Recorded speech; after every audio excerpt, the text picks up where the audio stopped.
Hello everyone, my name is Unnati Bajpai and I am student of MBA Hospital Administration. We student of IMS would like to present the topic sexual harassment against women at workplace in front of you. This video is made for the study purpose only. So after watching this video, I hope you get some information about it. The preamble of Indian Constitution state that equality of status and opportunity must be secured for all citizens. Bharat में हर नागरिक को समानता का अधिकार दिया गया है। किसी भी तरह का भेदभाव भारत का संविधान बर्दाश्त नहीं करता।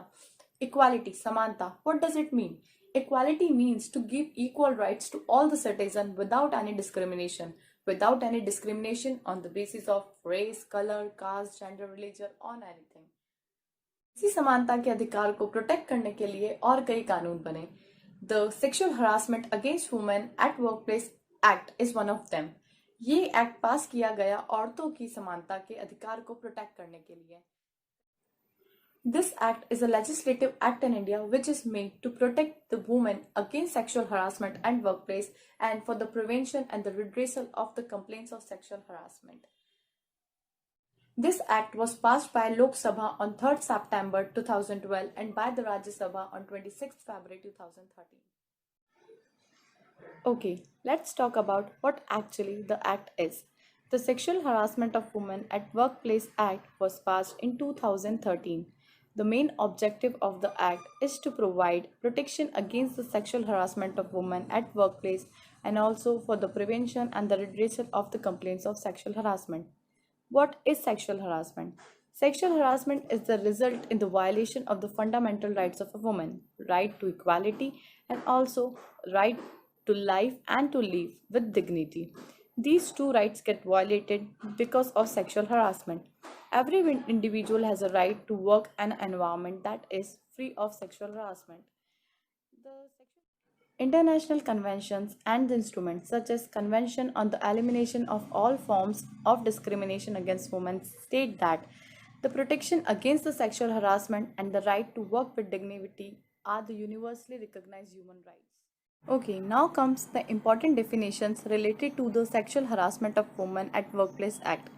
The most important definition given in the Act is of aggrieved woman. What aggrieved woman means? According to the Act, aggrieved woman means in relation to a workplace a woman of any age, whether employed or not, who alleges to have been subjected to any kind of sexual harassment by the respondent, or in relation to a dwelling place or a house, a woman of any age who is employed in such a dwelling place of a house.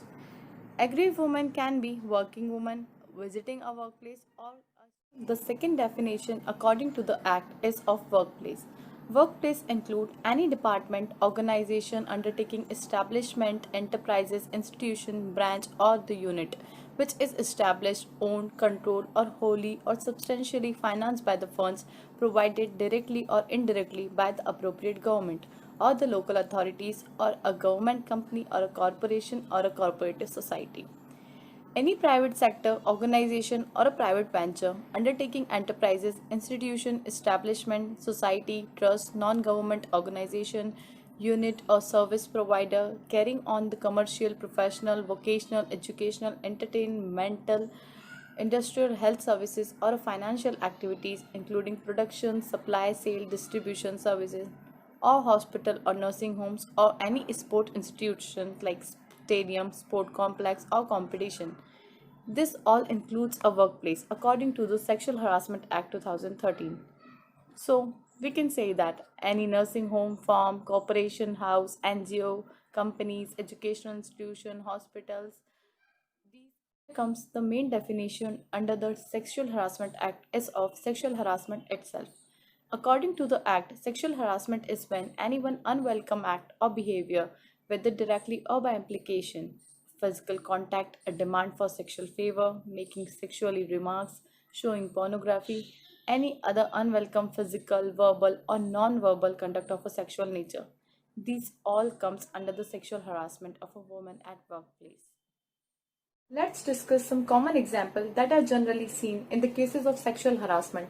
Behavior that constitutes sexual harassment at workplace includes making sexual remarks, comment on someone's body or appearance, sending someone offensive messages, SMS videos, displaying someone's sexist pictures, invasion into someone's personal space. These all includes in the examples and that are commonly seen in the cases of sexual harassment.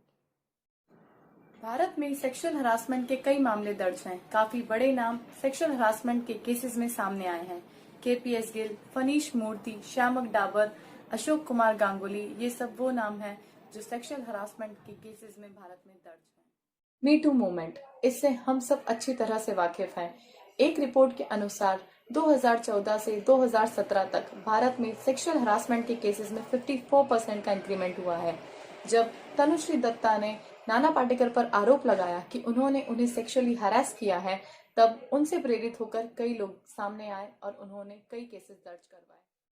Me to India movement में कई लोगों के नाम सामने आए। इस list में doctors, comedians, senior journalist, writers, photographers, Bollywood stars और भी कई लोग शामिल।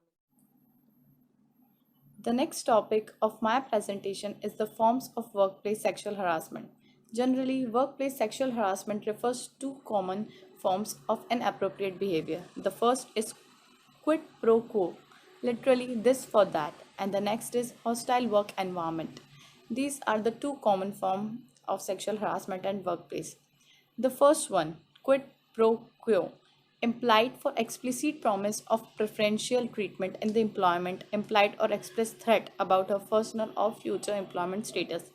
The next is hostile work environment, creating a hostile, intimidating, or an offensive work environment, humiliating treatment likely to affect her health or safety. I would like to explain you guys quid pro quo or this for that type of sexual harassment at workplace with the help of example. For example, there is a girl named Kamini जो call centre में काम करती है. She is very hard working and a bright young team leader. She is dedicated and a perfectionist. एक शाम उसे काफ़ी देर तक ऑफिस में काम करना रहता है क्योंकि उसे कल बहुत ज़रूरी प्रेजेंटेशन देनी है. So with her colleague she stays at the office for very late.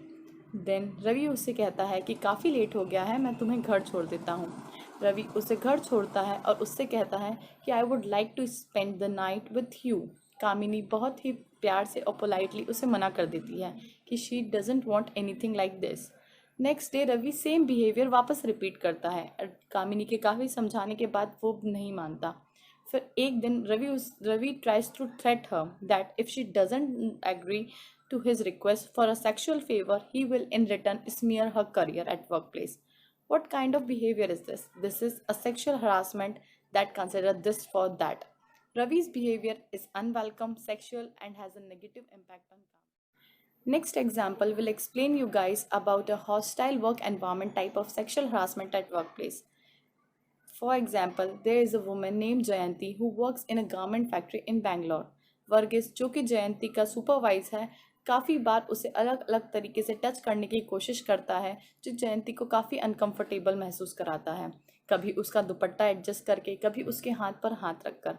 Jayanti is very uncomfortable with his behaviour और बाकी जो लोग उनके आसपास मौजूद हैं उन्हें लगता है कि इन दोनों के बीच कुछ चल रहा है and they often gossip about them. This make Jayanti very uncomfortable. The physical touching by Verghese is unwelcome and sexual in nature. The gossip, which is based on Verghese behavior towards the Jayanti at workplace, is creating a hostile work environment for Jayanti. This constitutes the hostile work environment type of sexual harassment. This was all about the introductory part of sexual harassment at the workplace. Now let's move toward the further details about it. Hello everyone. My name is Tarun Bide and I am pursuing my MBA in Hospital Administration from Institute of Management Studies, DAV University, Indore, Madhya Pradesh. And today I will be talking about the characteristics of this act, in which first is the act defines sexual harassment at the workplace and creates a mechanism for redressal of complaints. It also provides safeguard against false or malicious charges. It clearly states that woman is empowered to redress or register their complaints against such illicit activities occurring in workplace, and it also inhibits any malicious charges against a suspected person which is not supposed to be the real suspect. Second characteristic as I read is the act also covers concept of quid pro quo harassment and hostile work environment as forms of sexual harassment if it occurs in connection with an act or behavior of sexual harassment.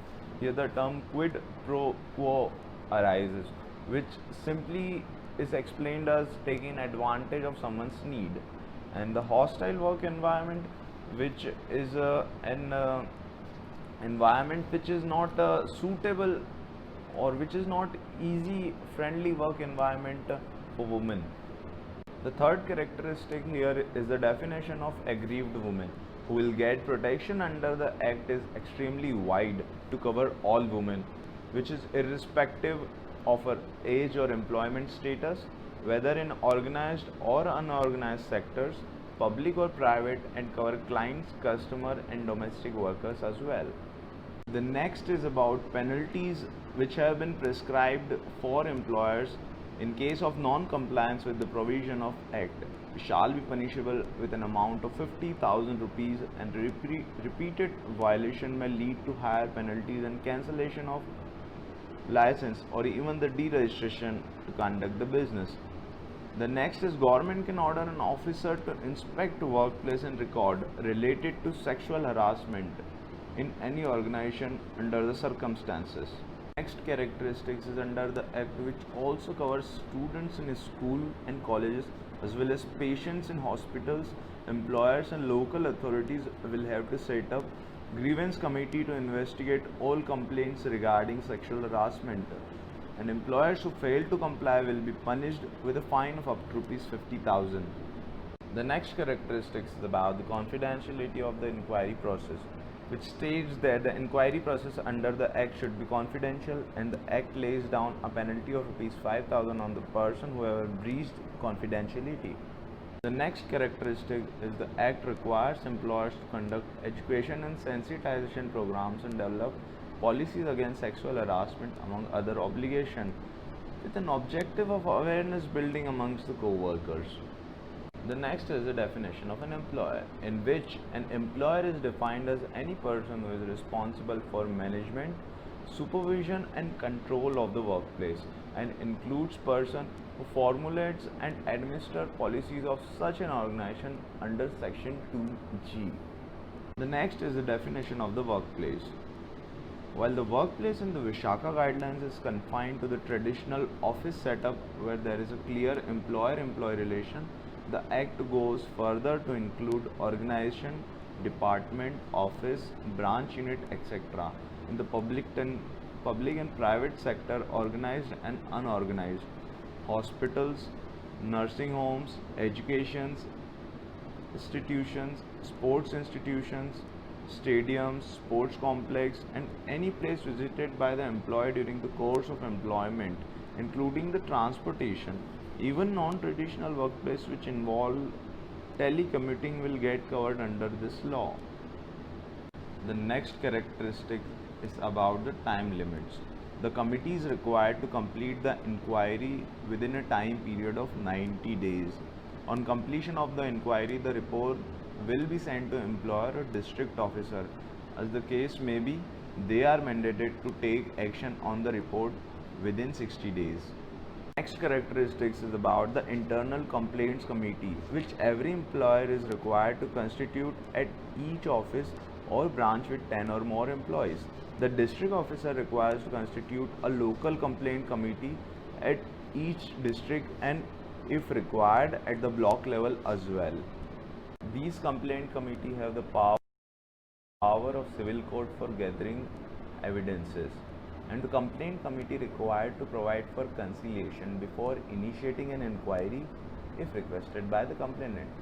That means if the complainant requests to abort the inquiry or complainant request for the settlement of the argument without any legal proceedings, it is the job of complaint committee to provide with such settlements or conciliation. Here is a classic case of sexual harassment against Arunab Kumar, the CEO of the Viral Fever, who has been alleged of sexual harassment by a woman employee who worked at TVF from 2014 to 2016. This was followed by a series of similar allegations of sexual harassment against Kumar by other women posting anonymously, which went viral all over social media, which was followed by lodging an FIR in the MIDC police station alleging that Kumar made inappropriate gestures and even touched her while shooting a web series production in 2016. As we can see, it is a classic case of taking an advantages at workplace.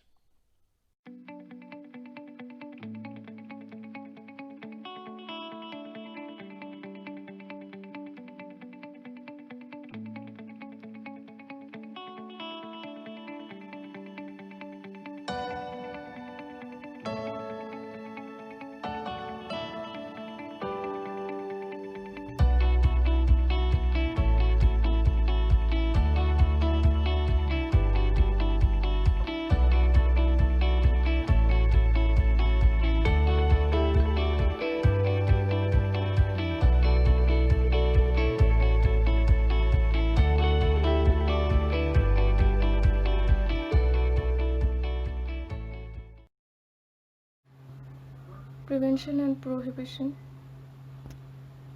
Vishaka Guidelines in India. The Vishaka Guidelines were a set of procedural guidelines in the use in cases of sexual harassment. They were promoted by Indian Supreme Court in 1997 and were replaced in 2013 by the Sexual Harassment of Women at Workplace, which includes Prevention, Prohibition, Redressal Act 2013.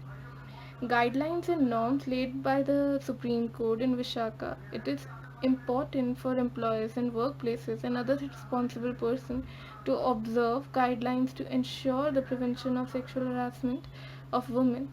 The major parts of the Vishaka guidelines are about duty of the employer or other responsible person in the workplaces, definition of sexual harassment, prevention of sexual harassment, criminal proceedings, disciplinary actions, complaint mechanism, complaint committee, workers' initiative, and awareness.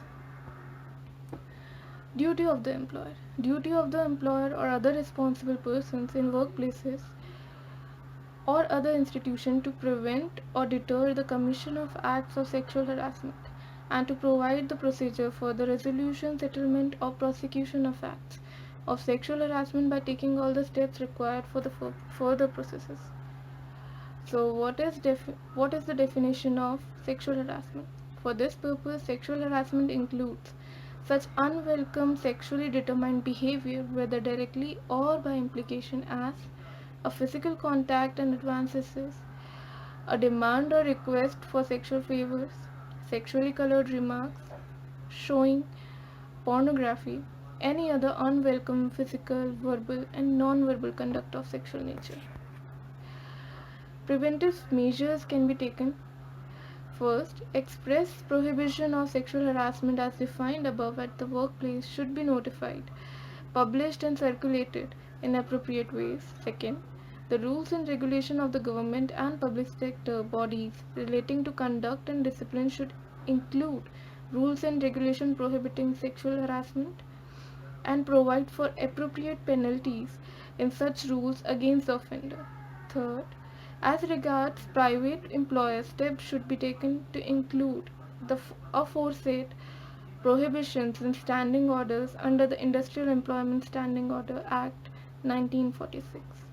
Fourth, appropriate work conditions should be provided in respect of the work leisure, health, and hygiene to further ensure that there is no hostile environment towards women at workplaces, and no employed woman should have reasonable grounds to believe that she is disadvantaged in connection with her employment. Criminal proceedings, where such conduct accounts to a specific offense under the Indian Penal Code or under any other law, the employer shall initiate appropriate action in accordance with the law by making a complaint with the appropriate authority. In particular, it should ensure that victim or witnesses are not victimized or discriminated against while dealing with the complaints of sexual harassment. The victims of sexual harassment should have the opinion to seek transfer of the perpetrator or their own transfer. We come to the topic disciplinary actions, where such conduct accounts to misconduct in employment as defined by the relevant service rules. Appropriate disciplinary actions should be initiated by the employer in accordance with those rules. Complaint mechanism works as whether or not such conduct constitute an offense under the law or a breach of the service rules. An appropriate complaint mechanism should be created in the employer's organization for redress of the complaint made by the victim. Such complaint mechanism should ensure time-bound treatment of complaint, because there has to be a ample amount of time for manipulating all the offense or all the charges that could be had that could have been placed on the offender. Complaints committee. The complaint mechanism referred to the above should be adequate to provide, where necessary, a complaints committee, a special counselor, or other supportive service, including the maintenance of the confidentiality. The complaints committee should be headed by a woman, and not less than half of its members should be women. Further, to prevent the possibility of any undue pressure or influence from the senior levels, such complaint committee should involve a third party, either NGO or other body, who is familiar with the issue of the sexual harassment. Third, the complaint committee must make an annual report to the government department concerned of the complaints and action taken by them. The employers and person in charge will also report on the compliance with the aforesaid guidelines, including on the reports of the complaint committee to the government department. We come to the topic worker initiatives. Employees should be allowed to raise issues of sexual harassment at workers' meeting and other appropriate forum. It should be affirmative, discussed in employer-employee meetings. Coming to the last topic, awareness. Awareness of the rights of female employees in this regard should be created, in particular by prominently notifying the guidelines and appropriate legislation when enacted on the subject in a suitable manner. The authorities involved for the prevention and prohibition are employer, appropriate government, district officers. Coming to the employer, who is employer? The head of the department, organization, undertaking, establishment, enterprise, institution, office, branch, or unit of appropriate government or local authority, or such officers specified in this behalf. Any person, whether contractual or not, responsible for the management, supervision, and control of a designated workplace not covered under the clause 1. A person or household employees or benefits from the employment of domestic workers or women employees. These are some of the cases in which they are playing employer, which means what is employer. Who is an appropriate government? Appropriate government means in relation to a workplace which is established, owned, controlled, or wholly or substantially financed by the funds provided directly or indirectly.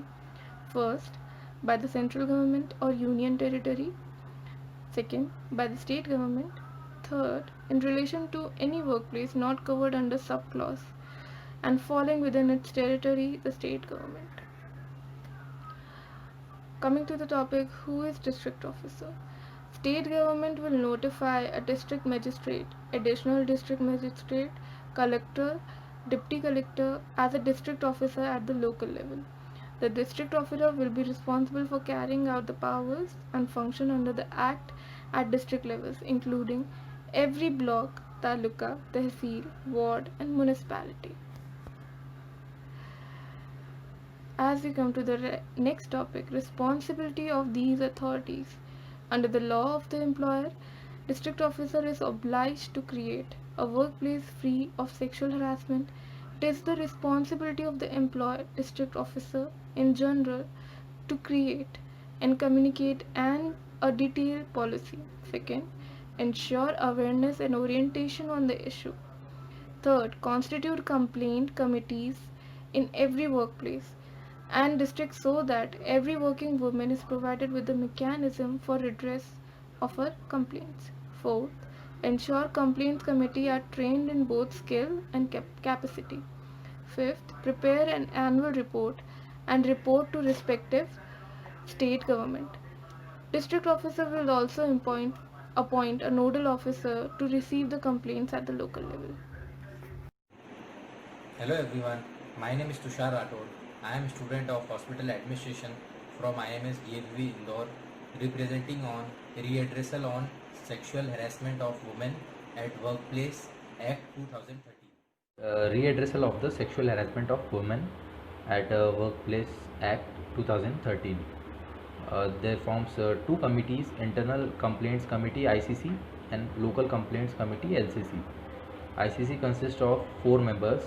The first is Presiding Officer, must be women, and other members can be social worker, and one person from NGO committed to cause of women and have a experience of issues relating like sexual harassment and on an allowance basis.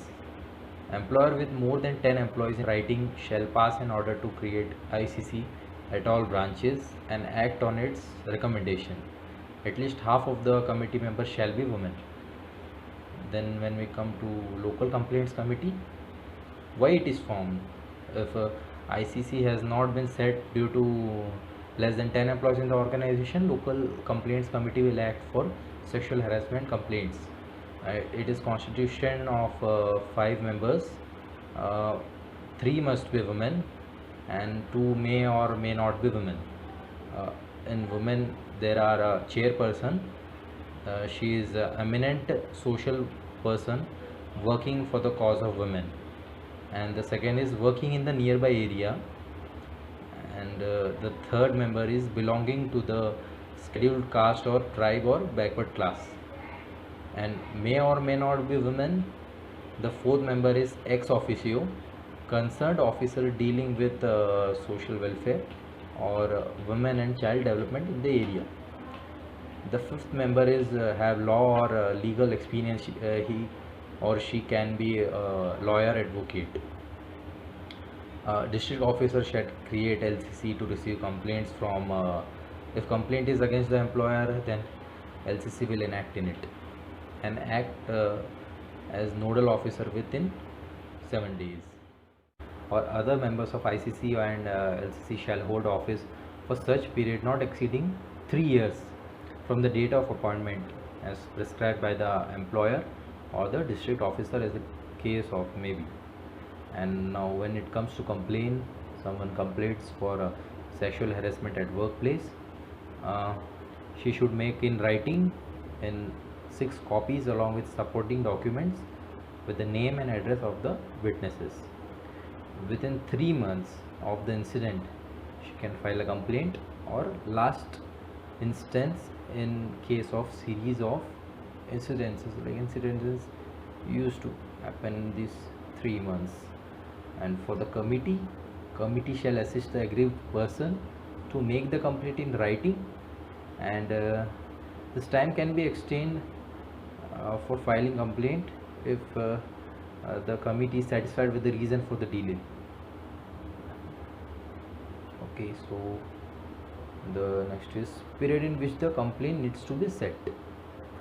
Within 3 months of the last instance, aggrieved shall give written complaint. Within 7 days, the committee shall send a copy of the complaint to the respondent. Within 10 days from receipt of the complaint, respondent shall file a reply along with documents, name and address of the witnesses. Okay. Within reasonable time period, the committee shall give the recommendations, and within 90 days an appeal can be filed against the recommendation that I am not settlement through conciliation. At the request of the aggrieved woman, take steps to settle the matter between her and the respondent through conciliation, and this should not be monetary settlement, right? Post settlement, ICC and LCC shall record the statement and send it to the employer district officer to take actions as specified in the recommendation. So they will assist the recommendation. Committee shall also provide the copies of the recorded statement to the aggrieved woman and the respondent. Against harassment can include restoration of lost terms, conditions, or benefits of employment to the complaining associate, disciplinarian of harasser, written disciplinary warnings can be given, demotion can be done, suspension can be done, and termination can be done. These are all actions against harassment. Inquiry into complaint.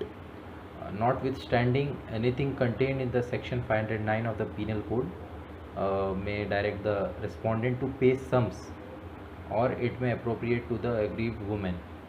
Having regard to section 15, no monetary exchange, no recommendations like that. During the pendency of an inquiry, the committee may recommend transfer the aggrieved woman or the respondent to new workplace, grant leave the aggrieved woman. We can give her 3 months leave so that she'll be free from mental pressure, and grant any other relief as may be prescribed. Employer shall implement upon the recommendation and send a report to the committee.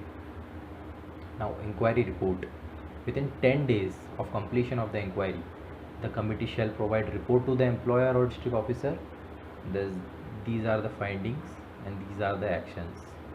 If the committee arrives at the conclusion that the allegations has not been proved, it shall recommend to take no action. Respondent proved guilty. If the respondent is proved guilty, take action in accordance with the provisions of the service rules applicable, where no such rules has been made in such manner as prescribed. To deduct from the salary or wages as direct sum, it may be considered as to be paid to aggrieved women. Section 15.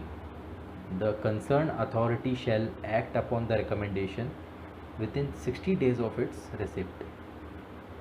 What if allegations prove to be wrong? Like in many cases we can see allegations are wrong these days.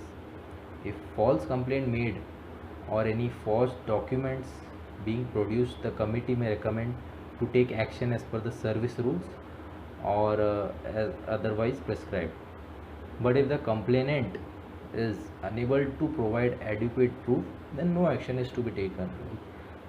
She is unable to prove, right, at that particular time. The malicious intent shall be established after an inquiry in accordance has been made with the prescribed procedure. Committee arrives at an conclusion that during inquiry false evidence has been produced, then it may recommend action against the witness as per service rule or as prescribed. Thank you.